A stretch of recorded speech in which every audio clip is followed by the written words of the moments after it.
Salamat po dahil kayo po ang Diyos na nakakaunawa, nakakaalam ng mabuti para sa amin. At kayo rin po ang Diyos na makatarungan sa lahat. Kayo ang Diyos na naggagantimpala. Kayo ang Diyos na tumutugon sa pangangailangan ng taong lumalapit at nagtitiwala sa inyo. Kaya hayaan niyo po muli sa araw na ito, Panginoon, na iparanas niyo muli sa amin ang inyong presensya. Na anuman ang aming mga kahilingan, ang anuman ang aming mga pangangailangan, nananalig po kami sa mga salita po ninyo ay merong katugunan, merong biyaya at pagpapala. Amen. At dalangin po namin, mangunan po at pasamahan, pangunahan kami ng iyong Espiritong Banal at turuan niyo po kami at maunawaan po namin ang mga salita po ninyo na nais niyo pong ipahatid sa bawat isa sa amin. Amen. Nawa ito po ay magdulot muli sa aming buhay ng kalakasan, kagalingan, at higit sa lahat katugunan sa anumang aming pangangailangan.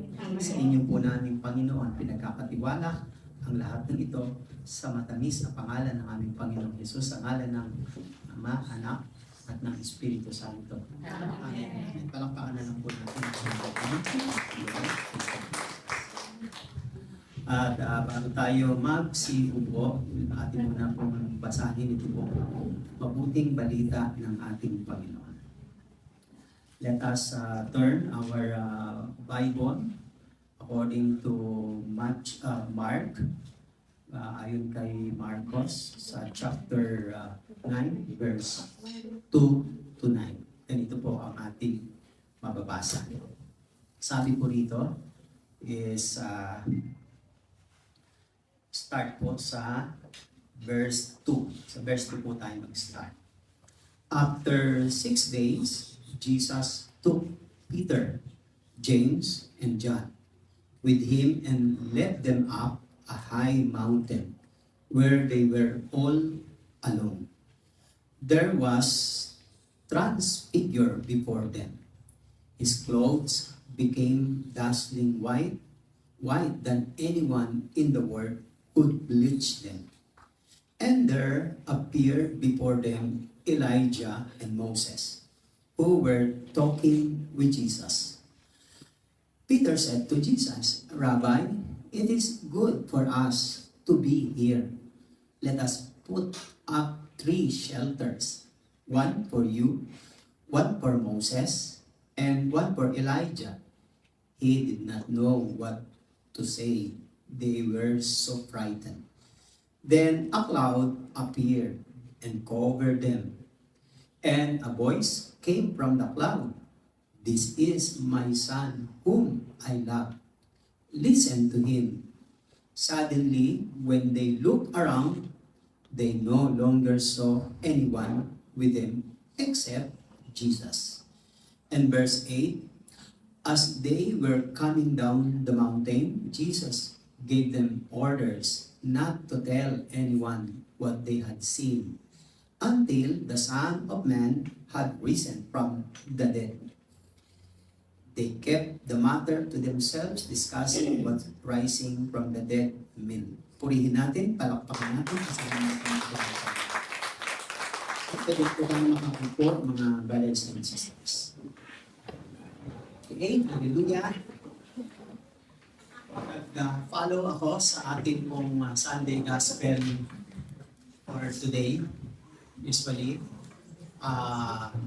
iba yung sinishare ko, pero ngayon, sinundan ko yung ating liturgical Bible reading, and that's the Sunday Gospel. Ang mga Word of God naman, mga binabasa natin, almost paulit-ulit, may pabalik-balik lang, pero sometimes the same text but different message, different approach, different message.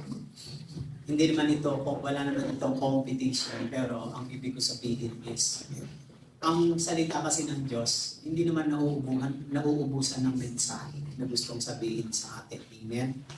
This is the reading for today. But I have some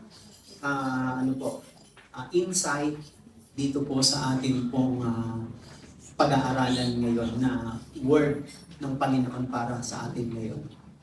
At just to let you know na sa mga panahong ito ay medyo ang ating venue ay movable or palipat-lipat lang. Ano po? We do not know kung how long tayo rito at hindi rin natin alam kung paano tayo babalik sa Church sa St. Augustine. Depende na lang po yan sa instruction sa atin. Instead na mag-react tayo at magbigay tayo ng mga side comments, much better na tahimik na lang tayo at ang atin na lang gawin ay mag-pray na lang. Amen. Kung may nagsumbong sa atin, tayo na lang magsumbong kay Lord. Parang, diba? Parang ganun lang naman po. No? Sometimes, mayroong concern and sometimes din naman, meron namang kabaliktaran ng concern ay yung inis, galit, or ano pa man. But God knows our hearts. Diba? Alam naman ng Diyos ang puso natin at ang intention natin. Alam niya ng Panginoon. And in fact, wala namang natatago sa Diyos. At kung ito ay gawain ng Panginoon, hindi natin ito gawain sa Panginoon ito. Hindi naman tayo ang directly na pino-point out na para i-criticize or usigin. It is the Lord. Amen. It is the Lord. So, let us rejoice. Amen. Magsaya pa rin tayo. Ibigay pa rin natin yung pinaka-beautiful smile every Sunday. Amen. Diba? Kaya, walang magpapa-apekto ng ating araw, ng ating standing, ng ating situation, ng ating mood, pati ng ating mga desire. Amen. Makakadagdag lang ito ng problema sa buhay natin kung pag-iisip-isipin natin na ganito ang nangyayari. Kung saan tayo ilagay ni Lord, okay lang. Mahirapan man tayo, okay pa rin. Hindi naman tayo pinapahirapan. Lahat yan naka-account kay Lord.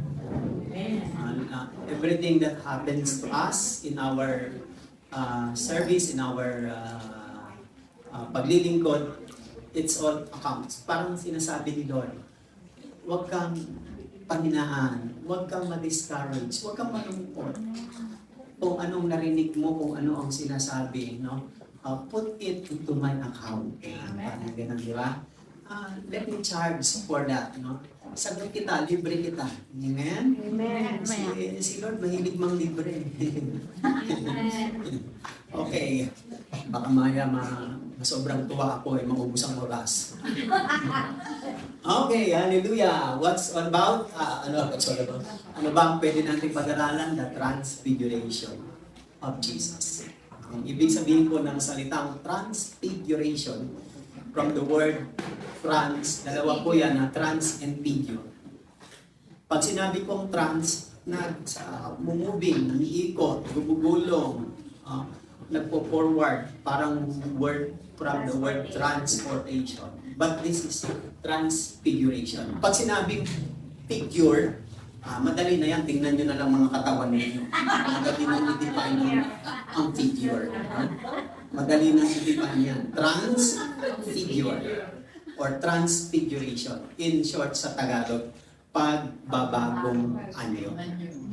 Kasi sabi po doon ng Panginoon sa may gospel reading natin, nang umakyat ang Panginoon sa bundok, isinama niya yung mga close sa kanya, si Pedro at saka yung dalawang magkapatid na si John and James.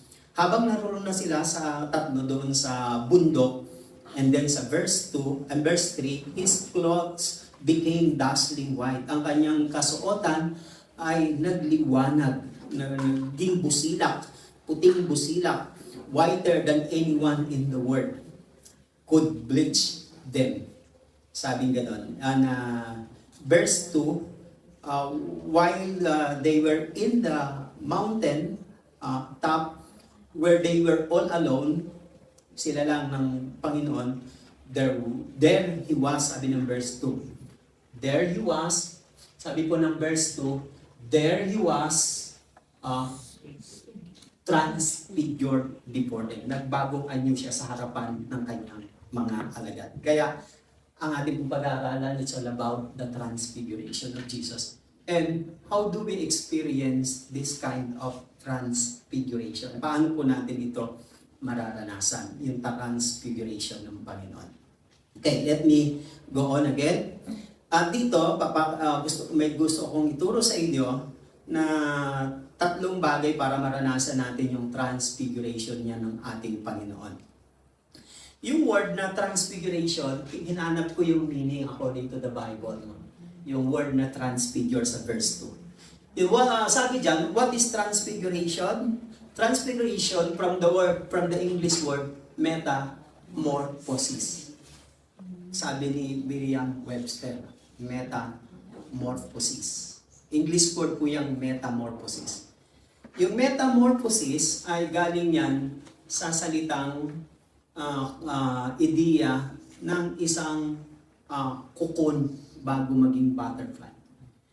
Ang meaning ng metamorphosis is a change on the outside, a change on the outside that comes from the inside. Yung pagbabago na naganap nangyari sa labas na sa loob nagsimula.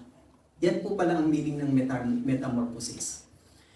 Kapag ang pagbabago ay hindi nanggagaling, nag-uumpisa sa loob, hindi po siya pwedeng tawaging metamorphosis. The real change or transfiguration, biblical meaning is a change in the outside, on the outside that comes from the inside. Mga kapatid, yan po ang metamorphosis. Nakita niyo po ba yan? Sino po nakakita? Ang ganda, no? Saan po siya nagsimula? Sa uod. Uod, ayun po gumagapang yung uod. Pagkatapos yung uod, ay nagbalot po siya, nabalutan po siya ng, ano tawag dyan is labar yata yun? Parang, larva.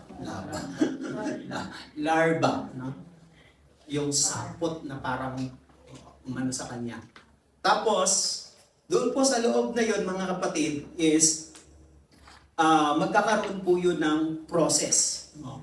Pag ang caterpillar nakapag-build na po siya ng cocoon, and later on, it emerged to a wonderful, a beautiful butterfly due to the process of metamorphosis. Dahil sa proseso ng metamorphosis, kaya siya nagbago ng anyo, magmula sa loob, nagbago sa labas, gumanda sa labas. Kung titingnan natin ang uod ay pangit, kinadidirian nga natin yun, nadidiri tayo sa uod.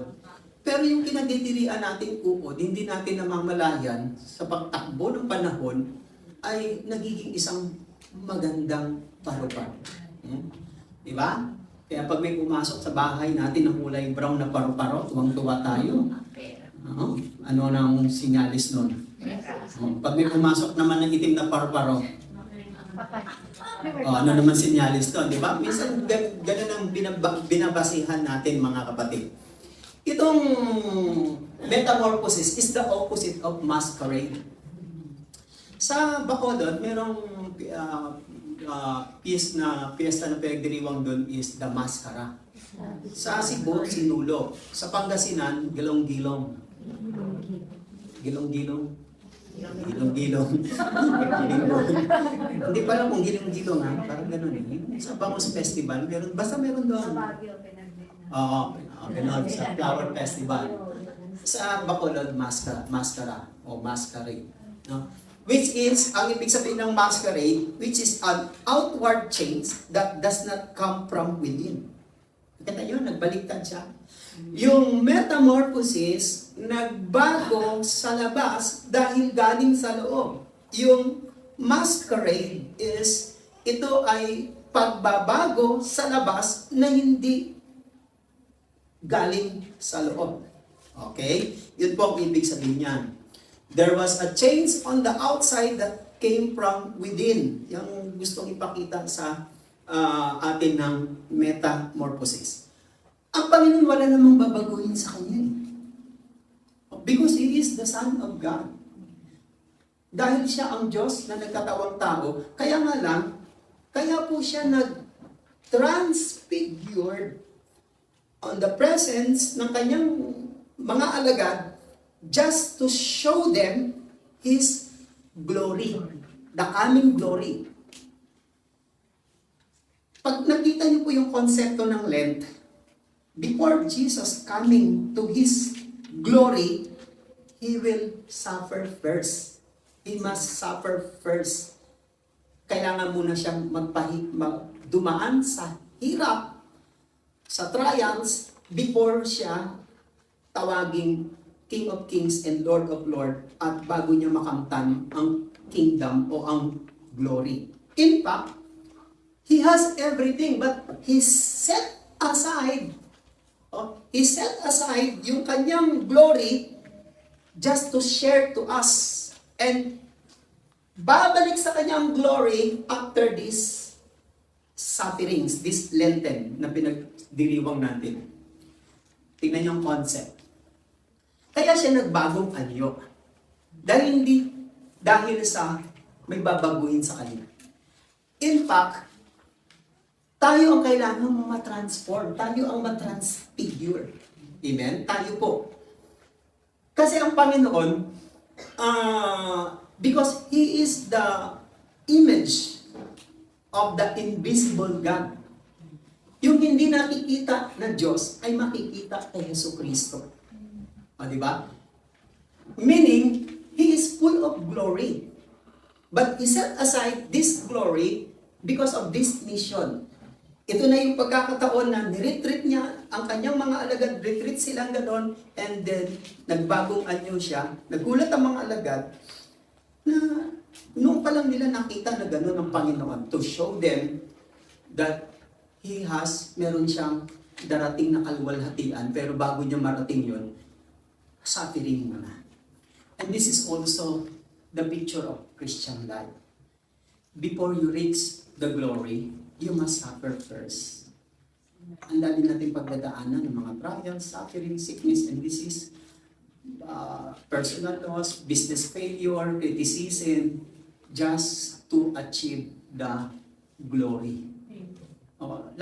Christian life is not easy. Kaya hindi ito madali.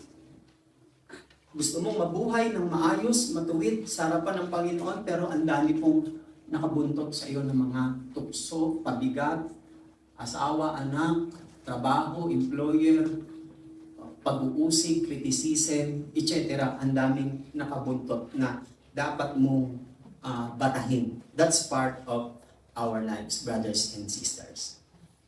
Ang Panginoon ay nagpakita siya na ibig niya sabihin, He has the glory, will reveal na darating, mga kapatid, after na siya po ay mag-suffering. Parang ini-encourage niya rin sa atin na lahat ng sumusunod sa akin, lahat ng nagsiserve sa akin, lahat ng nagtitiis ng mga trials and persecution because you are following me, you will also receive glory. Amen. Amen? Amen.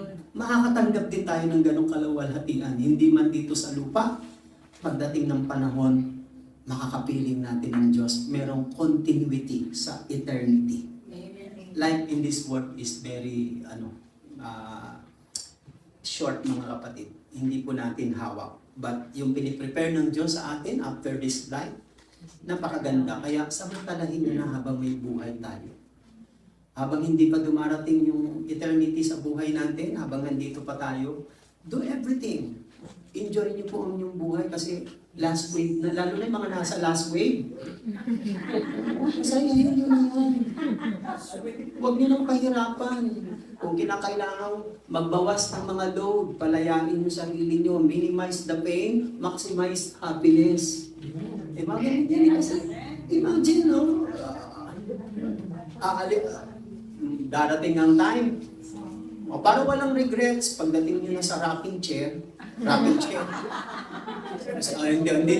na wheelchair, rocking chair na lang. At least kahit umuyog-uyog yung rocking chair, at saya-saya ninyo, mga memories ninyo, pwede yung balikan yung mga memories nyo sa Facebook, at saya-saya ninyo. Hindi yung retire ka na, tumigil ka na, sa bahay ka na lang, nakasimangon ka lagi, ang dami mong regrets. Bakit? Binigay sa iyo ng Diyos ang panahon niyo. Lahat binigay sa iyo ng Diyos, nasa sa iyo. Enjoy niyo na lang po mga kapatid, no? Huwag mag-asikaso at mag-atupag ng mga pabigat sa buhay na hindi naman natin makontrol. Totoo hindi naman natin makontrol ang lahat Okay? How do experience Jesus' transfiguration? First and foremost, when we surrender ourselves to God.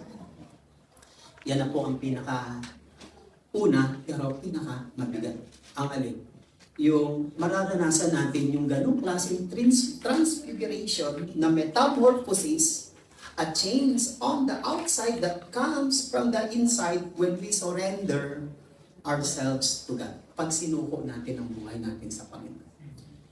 Ang salitang pagsusuko is not a pleasant word. Actually, masarap pag-usapan yung mga success, victory. Ayan, masasarap pag-usapan, showbiz, masarap pag-usapan, mga material things, mga achievements. Ayan, masasarap pag-usapan yan, yung mga promotions, no? Increase ng salary, masasarap pag-usapan ng mga yan, ng mga passion. Pero pag-usapang surrender, pagsusuko, hindi masayang pag-usapan ng pagsusuko. That's our culture. But according to God, surrendering, ang pagsusuko, is the measure, sukatan po yan ng lakas ng isang tao. Sabi ng Romans 12, verse 1 to 2, therefore I urge you, brothers and sisters. Ibig sabihin, brothers and sisters, nasa Bible pala. In view of God's mercy, dahil sa habag ng Diyos, offer your bodies as a living sacrifice. Sa Old Testament, ang ibig sabihin ng offer, through animal, papatayin yung animal, tapos yung dugo, iwiwisik sa luklukan ng awa ng Diyos. Pag nawisikan yung luklukan ng awa ng Diyos, yung dugo ang tumatabon sa kasalanan upang hindi na makita ni Yahweh kasi tinabunan ng dugo. Sa Bible, ang proseso, para patawarin ka ng Diyos, there must be a shedding of the blood. Ibig sabihin, may mamamatay. Yung dugo ang tatabon para hindi na makita ni Yahweh. Sa lumang tipan, kaya the word offer. Pag sinabi offer, there must be someone or na masasacrifice to put to death. Kung sinasabi yan sa atin ni Pablo ngayon, patayin nyo rin ang inyong sarili para maging kalugod-lugod tayo sa Diyos. Hindi natin papatayin. Ang ibig sabihin ng papatayin dyan, ino-offer mo yung sarili mo, sinasacrifice mo, sinusurrender mo, tapat ka, equivalent ng salitang surrender. Surrender. Tapos, pag na-surrender mo na ang sarili mo sa Diyos, sabing ganon ni St. Paul, do not conform to the pattern of this world, but be transformed. The word transform is the same meaning ng metamorphosis. Nakukuha niyo ba ang point ko? Transform, from the word transform, galing dyan ng salitang metamorphosis. By the renewing of your mind. Now, balikan ko yung pagsusuko. Pagsusuko. Yun ang isa sa hanggat ang isang tao ay nagkakaroon ng reservation sa buhay niya, hindi niya maisusuko ng total surrender sa Panginoon, hindi siya mababago. Pwedeng may nabagong ibang bahagi, pero hindi lahat total. Ang gusto ng Diyos, total surrender. Pagsusuko. Kasi sa mundo kasi, pag nagsusuko ka, nagsasacrifice ka, parang ang tingin sa'yo, weak, talunan ka, defeated ka, tanga ka, bobo ka, nagsusuko ka. Dapat, ang mundo, kailangan laging merong fight, merong revenge, merong ganti, may fight back. Hindi yung laging talo, defeat. Sa biblical principles, ang surrender, this is not weakness, this is a strength. Yung mga taong matatatag at malalakas, sila yung marunong magsuko. Sa mundo, pag hindi ka marunong magsuko, hindi ka marunong mag-accept, sa mata ng Diyos, you are weak. Kaya kita ninyo mga taong mahihina, laging fight back ng fight back. Yung mga taong malalakas, laging ignore ng ignore. Di ba? Buhay pa ba kayo? Tinext ko po si Miriam. Nag-reply naman po, sabi niya, what it means to surrender. Sabi niya po sa reply niya sa akin, to yield to the power, control, or possession of another upon compulsion or demand. To yield. Ibig sabihin, sakop ka o mananangan ka, yielding sa kapangyarihan o pagkokontrol o kaya possession ng iba, compulsion, ibig sabihin, hinihingi o dinidemand, no? O pinupwersa, no? Yun pong ibig sabihin nun. No? Aalisin mo yung power mo, yung control mo sa sarili mo at ibibigay mo doon sa hinihingi ng authority o ng kapangyarihan. Another word is to give up completely. This is not partial, but completely. Agree to forgo, especially in favor of another. Pag nasasakripisyo na po natin yung buhay natin, kaya na nating bitawan, baklasin, isang tabi, ang buhay natin, o tiisin natin para lamang magbago kung kinakailangan na baguhin at kailangan mabago, you have to sacrifice. Kaya maraming tao hirap na hirap mabago. Alam niyo kung bakit? Because they don't want to surrender and they don't want to sacrifice for themselves. Hindi po lahat ng nasa simbahan ay nabago. Believe me. Kung lahat ng nasa simbahan ay nabago, wala na tayong problema. Diba? Parang tayo rin. Kung lahat tayo na rito ay bagong-bago completely, hindi tayo magkakaroon ng, alam niyo na, hindi na tayo magkakaroon ng problema kasi babait na natin lahat eh. Diba? Wala na, hindi na tayo, wala nang excitement ng buhay. Kasi babait na lahat. Diba? Kung minsan kailangan din natin ng mga ganitong klase na nasa paligid natin, pwedeng gamitin kasi ng Diyos na instruments yun eh, sa buhay natin. Kaya kung titingnan ninyo, one-sided ang lahat ng mga nakaka-annoy, nakaka-irritate na mga tao sa paligid natin at mga kasamahan natin, pinagtsatsagaan natin kahit nakaka-annoy, nakaka-irritate. May ano rin eh, may purpose eh. Kasi kung wala din yon, hindi ka matcha-challenge at hindi ka mag-grow. But we need to sacrifice, we need to admit, mga kapatid, now, God does not want us to become robot. Hindi yun ang gusto ng Diyos eh. Sunod-sunuran tayo sa Kanya dahil nagsuko tayo sa Kanya. Surrendering is not repressing, to repress or squeeze our personality, but God wants to use our personality. Listen, saan ba nabubuo ang pagsusuko? Nabubuo yung pagsusuko sa Panginoon, nabubuo yung pagbabago sa atin sa sandaling nagsusuko tayo. Kasi nawawala na tayo ng control eh. Di ba ang isang kriminal, napakahirap huliin ang isang kriminal. Bakit? Kasi ang lakas-lakas eh. Pero sa sandaling ma-corner na siya ng authority at sabi ng authority, sumuko ka na. Sumuko ka na, napapaligiran ka namin. Parang isa lang pala ang nagpapasuko sa kanya. Eh di sumuko na siya. Pag suko niya, pupusasan siya, dadalhin siya sa jail, ipukulong siya. Wala na siyang power, wala na siyang lakas. Nakanino na ang power niya? Ang power niya ay nandoon na sa authority na pinagsukuan niya. Kaya magagawa ngayon ng authority ang pwedeng gawin na sa kanya kasi inalisan na siya ng control and power. Hanggat ikaw ang may control, hanggat nasa iyo ang power, mag-i-struggles ka talaga. Pero kapag wala na yung control mo, wala na yung power mo, nasa Diyos na, mawawalan ka na ng struggle at yung gusto ng Diyos ang mangyayari sa buhay mo, magugulat ka na lang, nagbabago ka na kasi ang Diyos na ang nasusunod sa buhay mo. Yan ang gusto ko yung dito sa buhay. Why we have struggles, so many struggles? Because you are in control. Suko sa Diyos. Panginoon, sinusuko ko sa inyong asawa ko. Yan ang unang-una kasi may asawa ka doon eh. Kung hindi man asawa, let's say wala kang problema sa asawa mo, Lord, sinusuko ko sa iyo ang anak ko.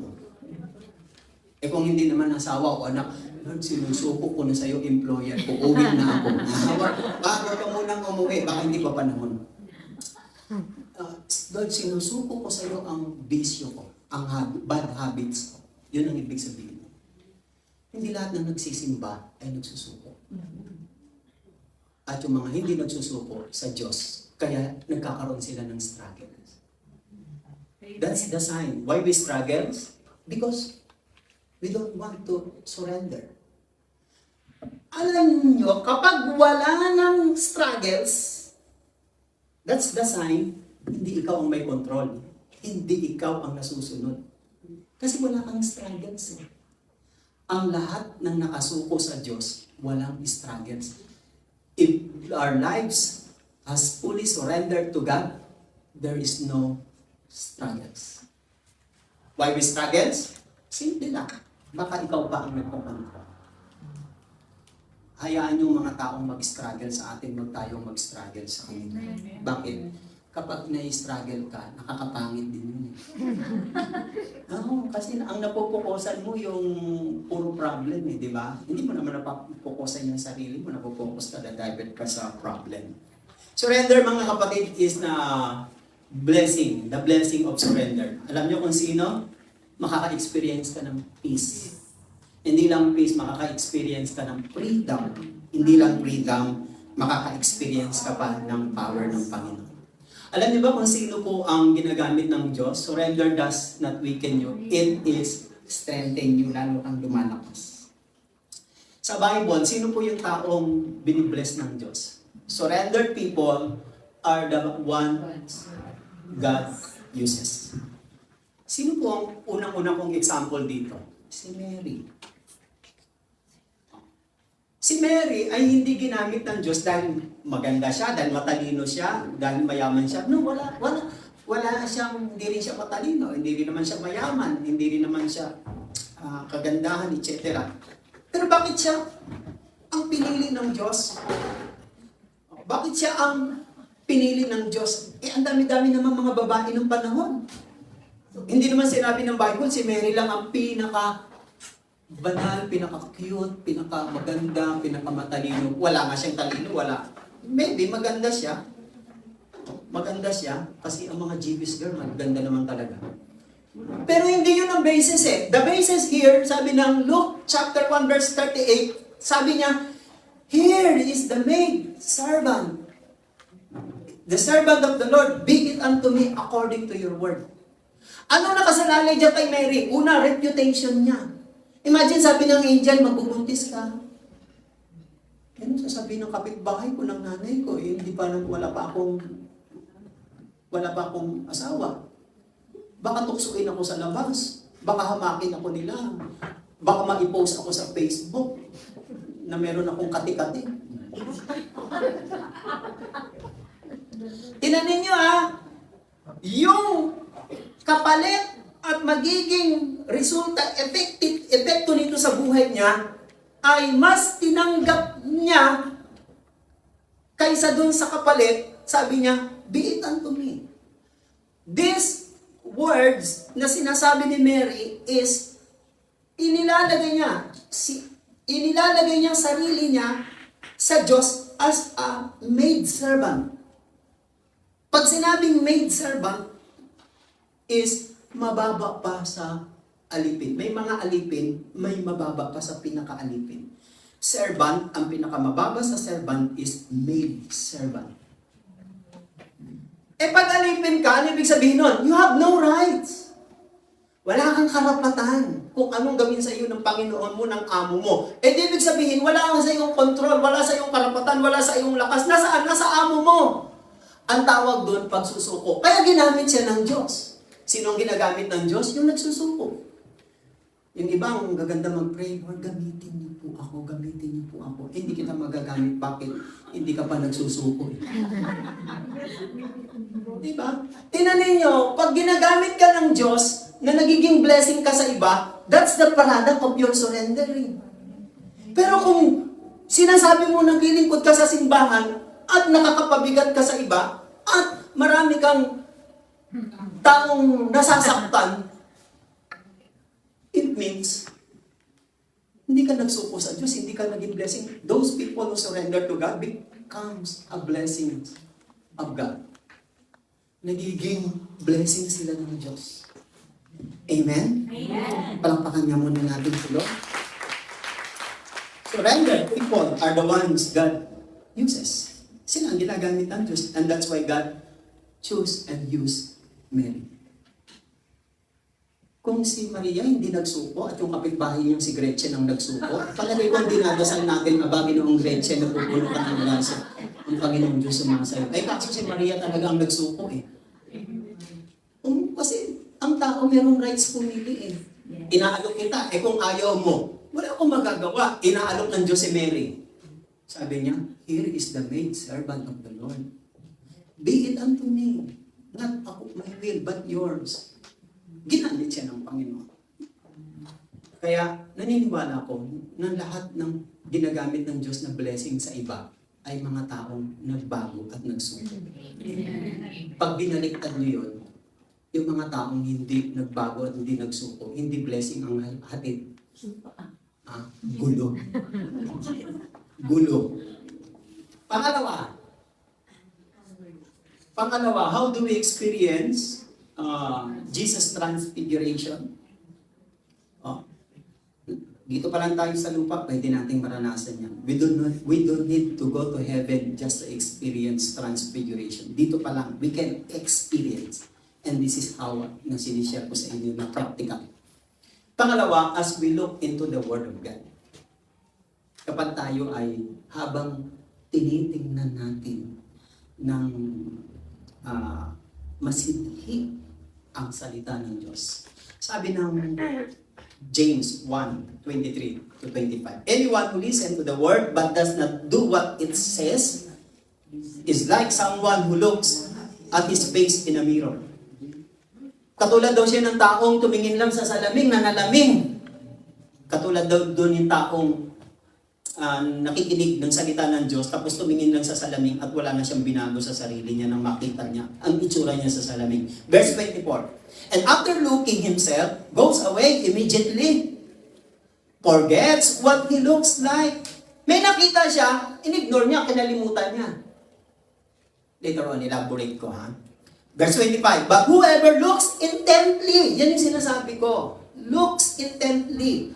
As we look intently to the Word of God, mayroong nangyayari. Hindi pwedeng wala. Verse 25. And whoever looks intently into the perfect law, ang ginamit kasi ni James, perfect law. Pero Word of God yan. That gives freedom na nagbibigay ng kalayaan.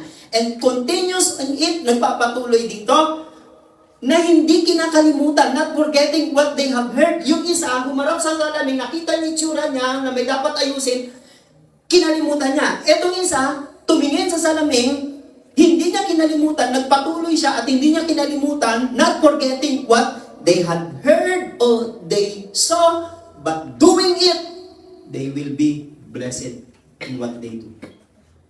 Nasaan daw ang blessing? Nandun sa gawa. Listening and doing must go together. Maraming taong nakakapakinig ng mga gagandang humilya sa simbahan, pero ba't di nagbabago? What's the difference? Eh yung sinishare ng pare, Word of God. Sinishare ng mga katulad ko, Word of God. Ang sinishare ng mga ibang sekta, mga born again, Word of God din. Hindi problema yung church denomination groups. Hindi rin problema yung naghahatid ng Word of God or homily. Ang problema yung nakikinig. Kasi hanggang pakinig lang ng pakinig. Doon na nga natutulog sa loob doon na nga yung natutulog. Pero walang nababago. Bakit? Puro lang pakinig. Walang doing, walang application. Ano nangyayari? Walang transfiguration. As we look, tinapo ninyo ang salita ng Diyos is the ministry of the Word of God first as a mirror. Alam niyo po, tayo especially mga girls. Walang babae na lumalabas na dala yung kanyang bag, shoulder bag, na walang salamin. Tama. Generally, kung meron man, siguro nalimutan mo. Pero lahat yan meron. Meron nga kaming kasamahang disciple eh. Oh. Meron siyang laging dalang salamin sa kanyang bulsa. Kasi sa tuwing siya po ay bago magtok, nananalamin talaga siya. Inaayos niya yung kanyang bangs. Siguro dahil gusto niya maging good look siya. Kasi kasama rin yun, di ba? Hindi naman pwedeng magtutok ka tapos ang pangit-pangit ng itsura mo. Baka hindi ka paniwalaan. Meron din ano rin yun eh. Connection eh. Sa bansa natin, kahit mahirap na barong-barong na bahay, meron pa rin salamin. Kaya nga yung basag, nakasingit pang gano'n sa may plywood. Sa may plywood, sinasingit ang gano'n. Diba, dos for dos, plywood, isisingit na gano'n, basag nga lang. Kasi nananalamin pa rin eh. Iba pa rin talaga na ang tao, kailangan natin ng salamin. Ewan ko, baka mga Amerikano lang ang hindi nagsasalamin kasi hindi ginagano lang naman nilang buhok nila eh. Ewan, pero may salamin din sila. Napaka-importante ng salamin. Why we need mirror? What is the ministry? The Word of God is just like a mirror. Ang mirror kasi, ang magsasabi kung approve ka, okay ka. Diba? Kung anong dapat mo, lumagpas ba yung eyebrow mo, lumagpas ba yung lipstick mo, o makapal ba yung foundation mo, yun yung magsasabi yung salamin. Kung wala nun, sige, apply ka lang ng apply, walang salamin. Hindi ka confident. Kaya ka nako-confident because of the mirror. Pag nakita mo ng sarili mo, okay ka na, saka ka lang tatalikod. Ang sabi dito, pagkatingin niya sa salamin, agad umalis at tumalikod. Walang mababago kapag lagi mo lang tinitingnan, pinapakinggan, at hindi mo inaayos, tinatransform, binabago. Nagtok ako minsan sa gawain, dito lang sa part ng Rizal, Kainta. Nagtok ako, yung long sleeve ko, hindi nagsakto doon sa botong sa umatis. May sumubrang isa. Ibig sabihin nakaganyan. Nakaangat yung isang kwelyo nakababa. Hindi nagtampo yung botong sa umatis. Merong isang nanay, ganun sa harapan. Hindi pagkatapos ko magtok. Sabi ko, nanay, bakit po? Anong problema? Nabibless po ba kayo? Hindi. Kasi yung polo nyo po, tabingit. Oo, tama, tabingit pala. Kasi sa pagmamadali ko, sinukat ko lang ganyan, wala nang tingin-tingin sa salamin. At isa pa, nakapagtok na rin po ako ng bukas ang sipet. Totoo, hindi po ako sa tagal ko ba naman sa almost 33 years na ako, magte-34 na ako sa gawain ng Panginoon. Nakaranas ako isang beses. Ano po? Kinausap po ako ng worker. Sabi niya, Brad, huwag mong kakalimutan sa sunod. Totoo po yan, naranasan ko po. Kasi, yan po yung nagdedepende tayo sa sarili natin. Kailangan natin ng Word of God just like a mirror to tells us what you're going to change. Ano ba ang dapat mong baguhin? Kaya tayo may salamin para baguhin ang sarili. Kaya merong Word of God para baguhin ang sarili. Another one, ang ministry niyan as an examiner. Siya yung nag-examine. Siya yung nag-check. Diba kasi, minsan hindi natin makita mali natin eh. Diba? Yung mga taong ang husay, ang galing, mamuna, mamintas, mamuna, yun yung mga taong hindi nagpapacheck rin sa sarili nila. Gaganda lang ang pamumuna mo sa iba kung ang sarili mo, nagpapapuna ka rin. Nagpapacheck ka rin. Ganun yan ang ibig sabihin yan eh. Magiging mahusay kang magturo, mamuna kung ang sarili mo, marunong ka magpaturo at marunong ka rin magpacheck, magpapuna. Diba? Ako po, sabi nila, Brad, natutuwa kami pag nagtutok ka, nakaka-bless ka. Sabi niya, may gift ka sa pagtutok. Sabi niya, magaling ka magtok. Hindi ko naman kinakalaki ng ulo. Sabi ko, sister, kung magaling po ako magtok, mas magaling po ako makinig. Kaya sabihin niyo lang po, paano niyo po ako mai-improve ko ang sarili ko? mapapataas ko ang sarili ko bilang isang preacher kung sinasarado ko ang sarili ko kung anong gusto niyong sabihin. Yan ang paglago ng isang Kristiyano. Ang Word of God ang nag-e-examine sa atin. Pero, hindi nyo ba alam, ginagamit ang bawat isa? Amen. Halimbawa ako, maisisave nyo ako kung marunong kayong mag-search at mag-try to say. If you love someone, if you love your brothers and sisters, try to say in a nice way. Wag yung parang granadang pasasabugin mo. Ano lang, parang kwitis lang. Ano po? Mga kapatid, sabi ng Psalm 39, sabi ni David. Sabi ni David sa Psalms 39, sabi niya, "Search me, O God, and know my heart. Test me, and know my anxious thoughts. See if there's anything offensive way in me, and lead me in the way of everlasting." Yung salitang word na sinabi dyan ni David na search, yung ibig sabihin dyan ng salitang search, ang ibig sabihin yan is to penetrate or to dig in a mine and find an ore or mineral. Penetrate, dig like a mine. Yan po ibig sabihin ng search. Pag binubuksan natin ang ating puso at sinasabi natin, Panginoon, saliksikin niyo po ako. Gamitin niyo po ang iyong salita. O gumamit kayo ng mga tao para lang ako maituwid, para lang ako mabago. The moment you close the door of your heart, wala ka ng improvement para lumago. Magiging ganyan ka na lang sa buhay mo. Aayawan ka. Maraming mabubwisit sa'yo. Pag meron ng mga lakad, ikaw ang hindi lagi sinasama. Bakit? Pabigat ka. Di ba? Bakit? Killjoy ka kasi. Nagsasaya na sila eh. Sumama ka, lalo tuloy nalungkot yung iba dahil sa mood mo. Mga ganun eh, di ba? Kailangan bukas tayo lagi. We know how to blend. We know how to join. Pag nagkakasiyahan, magsaya na magsaya. Ngayon, pag nagkakaiyakan, umiyak din tayo. Sabay-sabay tayo mag-iyakan. Hindi yung nagsasaya, ikaw na lang ang malungkot. Imagine, nagkakatuwaan, ang sarap ng kinakain, bigla kang lulungkot at magpapaimot-imot ka, naalala mo yung anak mo yung pinakain, samantalang sarap-sarap ng kinakain mo. Anong sister, bakit malungkot ka? Masarap kasi ng mga kinakain dito, naalala ko mga anak ko, mga pamangkin ko, dito ang sarap-sarap ng buhay. O sige, para hindi ka malungkot, ipakargo mo yung pagkain mo na yan, para makakain din nila doon, para hindi ka malungkot. Mga kapatid, let us search our lives. Saliksikin natin kung ano yung dapat nating i-adjust, ikabit, i-adapt, no?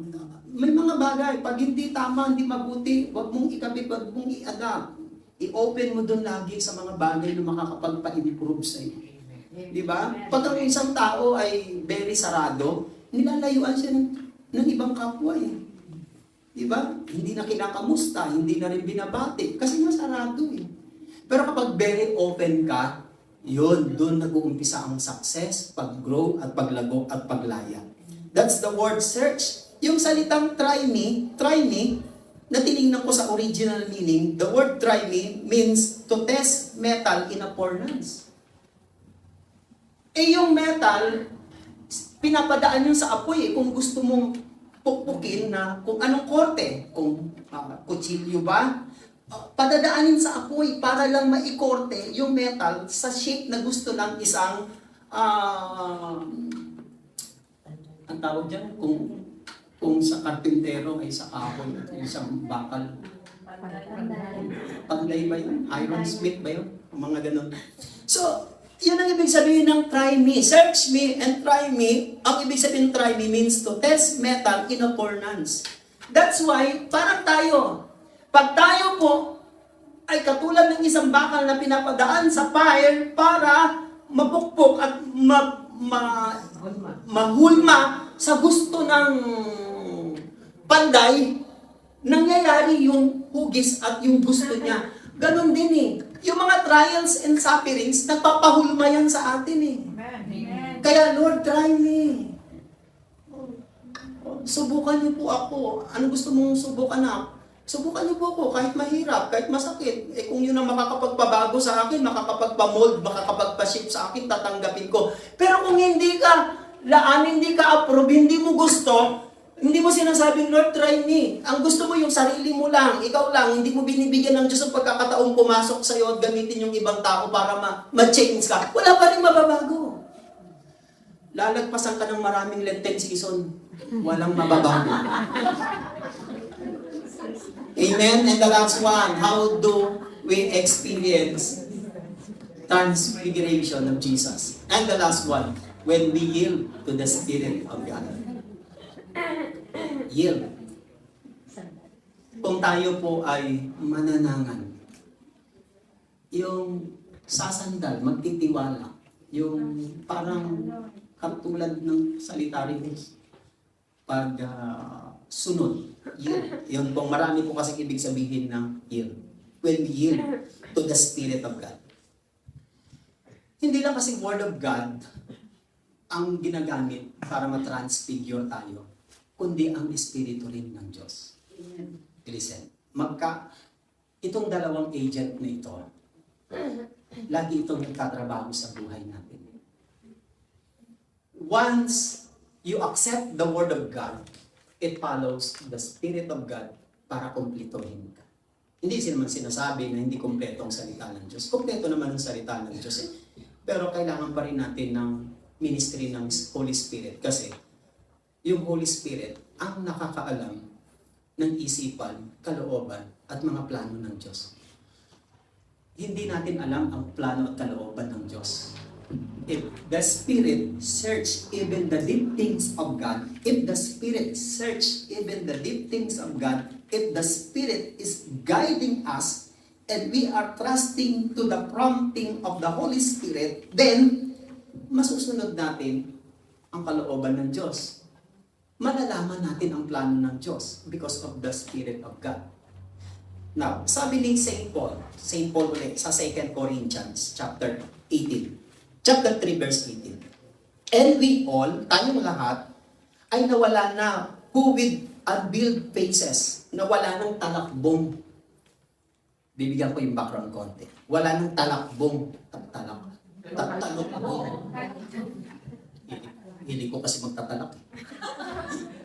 Wala nang talakbong.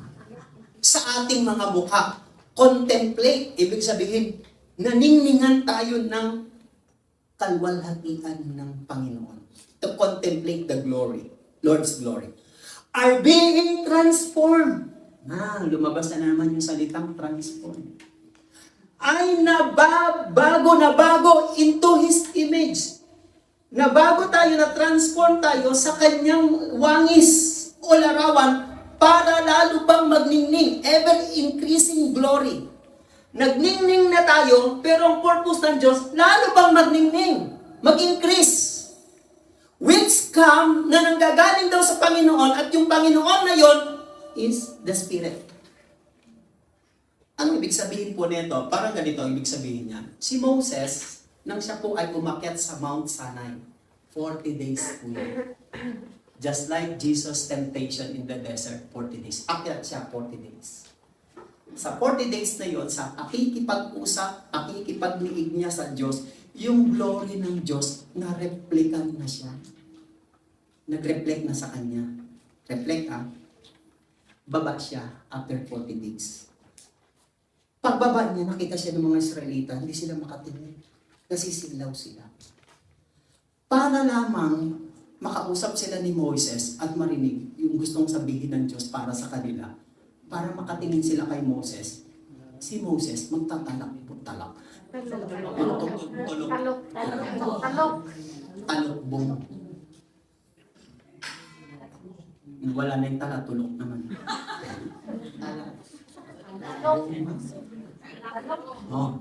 Yun. Kaya nakakatingin na sila kay Moses.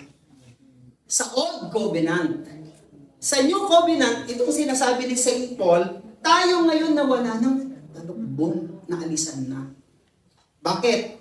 Kasi nga, ang Panginoon, yung nag-radiate na yung glory ng Diyos sa buhay natin. Ang ibig sabihin ng glory of God na nag-radiate sa buhay natin, that is the works of the Holy Spirit for the ever-increasing glory. Listen, ang Espiritu ng Diyos ang gumagawa sa buhay natin para lalo pa tayong mabago. Kung ikaw lang, hindi mo kakayanin. Believe me. Hindi mo kakayanin. Because transformation, changes, is the works of God, the works of the Spirit. That is not the work of human. Mabago ka man ng nanay mo, ng tatay mo, ng asawa mo, ng girlfriend, boyfriend mo, ng kaibigan mo, pero sandali lang yun, babalik ka pa rin sa dati. Bakit? Kasi hindi yun sa Espiritu. Ang Espiritu ang nagpapabago sa atin, sabi ng Bible. Now, if the Holy Spirit ang nag-change sa atin, no? If it is, kung ang Holy Spirit ang nag-change sa atin to make us more and more like Jesus, hanggang sa dumating ang kalwalhatian sa buhay natin, mga kapatid. That is the work of the Holy Spirit. Imagine if without the Holy Spirit. Maraming taong nabubuhay na they don't need the Holy Spirit. Hindi nila kailangan. Kaya kita ninyo ang buhay ng mga taong hindi pinagtutubayan, ginagabayan ng Espiritu ng Diyos, nagiging magulo. Hindi nagiging maayos. Anything that comes from the Spirit, comes from the flesh, comes from our physical, from the flesh, we profits natin wala tayong mapapakinabangan. Pag galing sa Espiritu ng Diyos, makikita ninyo, lahat ng mga taong sinamahan, kumilos, pinatnubayan ng Espiritu ng Diyos, tinulungan ng Espiritu ng Diyos, lahat po sila ay naging matagumpay, naging victorious because of the Spirit of the Lord. There is a song, it says, the Spirit of the Lord is great and mighty, the Spirit of the Lord is my victory. Tapos ang ganda pa ng stanza, sabi nga, I can do everything through the one who strengthens me. Sabi ng kanta, the Spirit of the Lord. Ibig sabihin, yung lakas, tibay, tatag, at pagbabago ng isang tao, hindi niya yung kaya sa kanyang sarili. What we need is to yield to the Spirit. Yung bigyan mo siya ng daan sa buhay mo. Bigyan mo siya ng laya na kumilos gumalaw sa buhay mo. Dahil kapag ang sarili lang natin, ang pwede nating sundin, then, fulfilled po tayo. Because the Holy Spirit searches the mind, the things, the plans of God. The beautiful plans of God for us, only the Spirit can search it. Kung ang Espiritu ng Diyos ang kasama natin, mararamdaman, makikita, mararanasan natin ang magagandang gustong gawin ng Diyos sa buhay natin. Yes. Tingnan niyo sa magkakapatid, kapamilya, magkakasama. Bakit may away, may gulo? Kasi yung Espiritu niya, hindi katulad ng Espiritu mo. Di ba? Sino ang nakakaunawa sa Espiritu ng Diyos? Yung nagtataglay din ng Espiritu ng Diyos. That's why kaya may conflict. Magkatabi kayo, magkasama kayo. Anong problema? Hindi kayo magkasundo. Nagbabangaya, nag-iinggita, nagsisiraan. Bakit? Sinaksak lang kayo sa isang simbahan. Sinaksak lang kayo sa isang bahay. Sinaksak lang kayo sa isang kumpanya. Ba't di kayo magkasundo? Kasi yung Espiritu sa kanya, hindi katulad ng Espiritu sa akin. Kaya kailangan natin ng Espiritu ng Diyos. Kasi ang nagpapabago sa atin. Paano nyo malalaman na good spirit? Ang good spirit, pag nasa isang tao, una, hindi marunong makipag-awan. Hindi rin nagre-revenge. Hindi nagpa-fight back. Hindi nagbibitaw ng masasakit na mga nakakasakit na salita. Because the Holy Spirit, marunong mag-control, marunong magtamtimpi. Ang tawag sa kanya, gentle spirit. Tingnan nyo yung iba. Bakit yung iba napaka-drastic? Marahas. naninigaw, nambubulyaw, nandidegrade, nandidiscriminate. Bakit? Kasi hindi good spirit. We need the Holy Spirit. Only the Holy Spirit can change us, can transform us to become more and more like Jesus. Amen? Sabi ni Jesus, panghuli, the last. Panghuli na, the last na. Sabi ni Jesus, the Spirit gives life. Hallelujah. Unahin ko muna, ang Espiritu daw ng Diyos ang bibigay buhay ng sigla. Kaya pag nasa atin ang Holy Spirit, buhay na buhay tayo. Kahit kasama natin mga patay. Patay eh. Hindi lahat ang pumapasok sa loob ng simbahan buhay. Ang dami pumapasok sa loob ng simbahan ng patay. Bakit? Kita niyo naman sa itsura, di ba? Parang lugi, parang talo. Di ba? Pero tingnan ninyo yung mga anak ng Diyos na nananangan, yielding to the Spirit of God. Kita-kita nyo sa face nila ang joy, ang glory ng Panginoon. The flesh counts or profits for nothing. Sabi ni Jesus, the words I have spoken to you, ang mga salitang sinasabi ko, binanggit ko sa inyo, they are full of spirit and life. See? Now, if the Holy Spirit gives life, paano ngayon kung wala ang Holy Spirit? Paano mo kayang baguhin sarili mo? Isa kanya pala nanggagaling yung buhay. Siya pala nagbibigay ng sigla, ningning, liwanag, kinang, at blooming. Paano ngayon kung wala ang Holy Spirit? Diba? Kahit na mamamahali ng cosmetics mo, kung wala naman ng Holy Spirit, patay ka pa. Diba? Parang ang bangkay na naglalakad. Diba? Mamahal pa ng cosmetics. Sayang naman. Diba? Pero kung nasa iyo ang Holy Spirit, tapos may cosmetics ka pa. Okay, walang makeup. Basta nasa iyo ang Holy Spirit. That's the word of Jesus eh. The Spirit gives life. The flesh profits nothing. Wala naman talagang maasahan sa katawan natin eh. Kahit ano namang gawin mo dyan, pagdating ng 60, unti-unti nangunguluntoy na yun. Kailangan mong mapabotox, face up at face lift. Merong isang babae pumunta sa surgeon, magpapa-face lift siya. Sabi niya, Dok, magkano po ba ang gusto ko po kasi kung bumata eh. Magkano po ba ang pag-opera sa facelift? Sabi niya, mga 150,000 lang. Ang mahal-mahal naman doon, wala bang mas mura? Gusto mo pang mukhang bata? O sige, magtsupon ka na lang.